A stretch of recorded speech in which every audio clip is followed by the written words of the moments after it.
Assalamu alaikum wa rahmatullahi wa barakatuh mes chers frères et sœurs. Aujourd'hui, Inch'Allah, nous allons parler de la gravité de l'injustice en islam. Mes chers frères et sœurs en islam, d'après Abu Dharr al-Ghifari radiallahu an, le prophète sallallahu alayhi wa sallam a dit qu'Allah azza wa jalla a dit « Ô mes serviteurs, je me suis interdit l'injustice et je l'ai rendue interdite entre vous. Alors ne vous opprimez pas les uns les autres. » Et ce hadith a été rapporté par Muslim. Il s'agit bien évidemment ici d'un célèbre hadith qudsi que vous connaissez tous. Il souligne la gravité de l'extrême injustice, c'est-à-dire du zulm en islam, que ce soit dans la relation entre Allah azza wa jalla et ses serviteurs ou entre les êtres humains eux-mêmes. Mes chers frères et sœurs en islam, avant de commencer cet épisode, il y a une merveilleuse citation de Syed Ja'far Raza, qui est l'auteur du livre L'essence de l'islam. Il dit « Si on me demandait de résumer les principes de l'islam et de son essence, je dirais que c'est la justice. L'islam est synonyme de justice. Justice envers le Créateur, en l'adorant et en obéissant à ses injonctions et ordres, il est la justice. Justice envers le prophète sallallahu alayhi wa sallam en le suivant, car il représente l'autorité d'Allah azza wa jalla sur terre. Justice envers soi-même en se préservant des péchés et de l'égoïsme. Justice envers le corps en le maintenant en bonne santé sans excès ni maladie. Justice envers l'âme en la gardant pure par la piété. Justice dans la sphère matrimoniale. Justice envers les parents car ils ont été les instruments de notre existence. Justice envers les époux qui partagent la responsabilité d'élever une famille. Justice envers les enfants, prolongement de notre propre vie, en les motivant à prendre les bonnes décisions dans la vie. Justice envers les voisins en les soutenant dans leurs épreuves. Justice envers les malades en les aidant à retrouver la santé. Justice envers les opprimés et les pauvres en subvenant à leurs besoins fondamentaux. Justice envers la patrie en savourant le parfum de son âme, en aimant et promouvant sa prospérité et en étant prêt à se sacrifier pour elle. Justice envers l'humanité en contribuant à son développement. Justice envers le savoir en le diffusant largement afin que l'humanité profite de ses fruits sans discrimination. La justice est donc le fondement des principes islamiques et occupe une place juste après l'unicité d'Allah subhanahu wa ta'ala. Fin de la citation. Mes chers frères et sœurs en islam, cette citation offre une vision complète de l'importance de la justice en islam et de la manière dont elle englobe tout ce que nous faisons au quotidien. C'est une manière appropriée d'introduire le sujet que nous aborderons dans cet épisode qui concerne bien évidemment la gravité de l'injustice sociale. Ce sujet est donc basé sur le hadith qudsi que nous avons vu dans lequel Abu Dharr radiallahu an rapporte que le prophète sallallahu alayhi wa sallam a dit « Allah azza wa jalla dit « Ô mes serviteurs, je me suis interdit l'oppression à moi-même et je l'ai interdite entre vous. Ne vous opprimez pas donc les uns les autres. » Et ce hadith a été rapporté par Muslim comme nous l'avons vu. Ce hadith transmet avec force que toute forme d'oppression est inacceptable pour Allah azza wa jalla, que ce soit envers lui-même ou envers sa création. L'imam Ahmed a déclaré à propos de ce hadith qu'il est le plus noble des hadiths rapportés par les gens du Sham. Il est également mentionné que certains savants, comme Abu Idris, lorsqu'ils récitaient ce hadith, se mettaient à genoux pour montrer leur humilité et leur vulnérabilité devant Allah azza wa jalla. Ce hadith établit un paradigme. Allah azza wa jalla est bon envers nous, nous devons donc l'être les uns envers les autres. Il y a également d'autres enseignements que l'on peut tirer de ce hadith, en plus du message évident de l'interdiction de l'oppression. Par exemple, si quelqu'un avait le droit d'être injuste, ce serait Allah azza wa jalla seul. Personne ne peut imposer de limite à Allah azza wa jalla. Il est infini dans sa puissance. Qui peut prescrire quoi que ce soit à Allah azza wa jalla si ce n'est lui-même? Il a choisi de ne pas être injuste. Il s'est interdit l'oppression. Il s'est interdit de léser quelconque de sa création. Et dans sa grandeur, il ne s'est imposé que deux choses. Que lui et ses anges envoient les prières et les bénédictions, c'est-à-dire salawat, sur le prophète sallallahu alayhi wa sallam. Et puisqu'Allah azza wa jalla et ses anges l'accomplissent par sa propre volonté, nous sommes également tenus d'envoyer les bénédictions sur le messager d'Allah sallallahu alayhi wa sallam. C'est un message fort qui met en perspective ce qu'Allah azza wa jalla s'est lui-même imposé.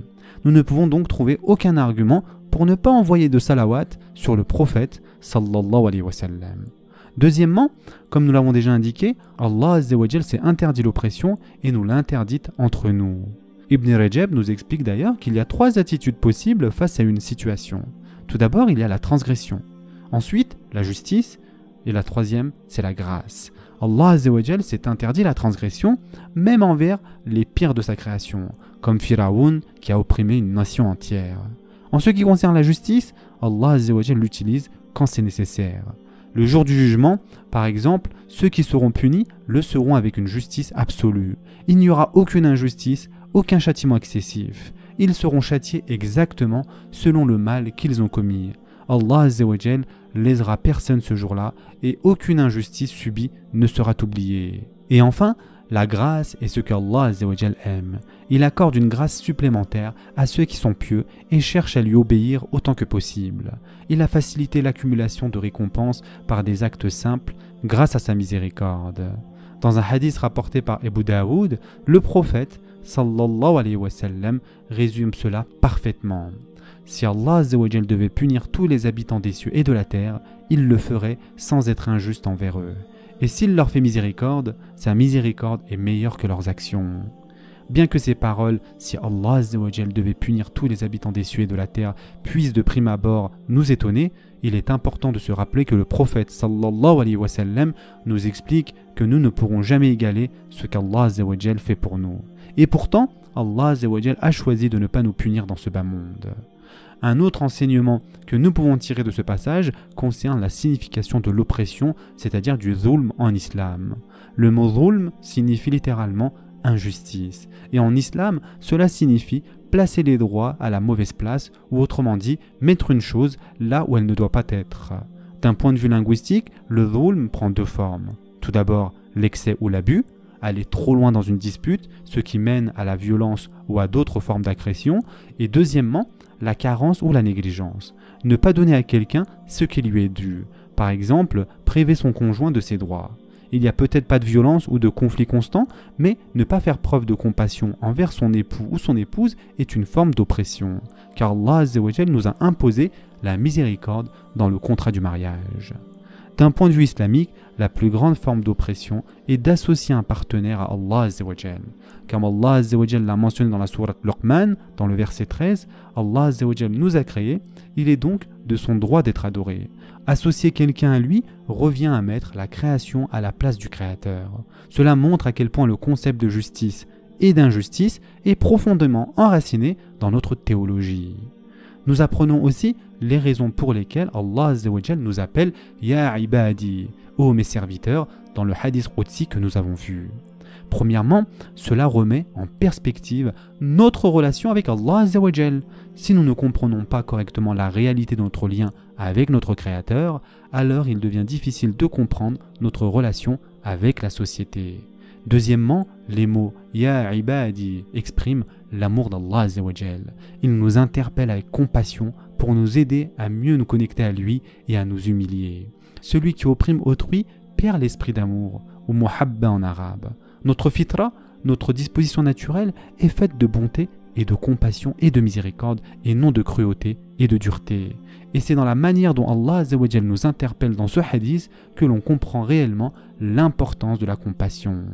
De la même manière, si l'on faisait un reproche dur à quelqu'un pour sa dureté ou pour avoir fait du tort à autrui, cette personne pourrait devenir encore plus dure et aggraver le problème. Allah Azza wa Jal sait cela, et il nous montre donc la bonne façon de conseiller autrui tout en conseillant de ne pas nous opprimer les uns les autres. Troisièmement, Allah Azza wa Jal nous rappelle par les mots « Ô mes serviteurs, Ya ibadi » qu'il nous a créés pour l'adorer et que nous avons été envoyés sur terre pour le servir et accomplir son dessein. Nous ne sommes que des serviteurs d'Allah Azza wa Jal et n'avons aucun droit d'agir avec arrogance dans ce bas monde. Allah Azza wa Jal dira au jour du jugement qu'il est le roi et il appellera ceux qui se sont prétendus rois et tout-puissants sur terre. Cette admonestation nous ancre dans la réalité, nous n'avons pas reçu l'autorisation de faire du tort aux autres. Allah Azza wa Jal nous accorde d'innombrables bienfaits et aller à l'encontre de ses ordres équivaut à de l'ingratitude et à de la désobéissance. Si Allah Azza wa Jal nous a comblés de certains privilèges, nous ne pouvons pas les utiliser pour commettre des injustices envers autrui. Quatrièmement, les savants disent que commettre l'oppression envers autrui est une forme d'ingratitude envers Allah Azza wa Jal. Allah Azza wa Jal nous donne des bienfaits, mais nous les utilisons comme moyen d'opprimer ou de faire du tort à autrui. Il faut être dans une certaine position de force pour causer une injustice, et cette expression ô mes serviteurs, nous rappelle que nous ne devons pas être ingrats envers les bienfaits qu'Allah Azza wa Jal nous accorde et nous ne devons jamais les utiliser pour faire le mal. Enfin, Allah Azza wa Jal ne s'adresse pas uniquement aux musulmans, mais à toute l'humanité à travers les mots « Ya ibadi ». Ce ne sont pas seulement les musulmans qui sont les serviteurs d'Allah Azza wa Jal, mais tous les êtres humains, et il a ordonné à chacun d'agir avec justice envers autrui. À la fin de la sourate Al-Fatiha, nous demandons à Allah Azza wa Jal ne nous fait pas suivre le chemin de ceux qui ont encouru ta colère, ni celui des égarés. Mais cette supplication est annulée par nos actes lorsque nous transgressons, car Allah Azza wa Jal dit dans le Coran qu'il n'aime pas les injustes. En opprimant les autres, nous perdrons l'amour, c'est-à-dire la muhabba d'Allah Azza wa Jal. Et nous ne pouvons pas être guidés par Allah Azza wa Jal si nous maltraitons sa création. Ce sera tout pour aujourd'hui. En attendant, prenez soin de vous mes chers frères et sœurs, et à très prochainement, Inch'Allah.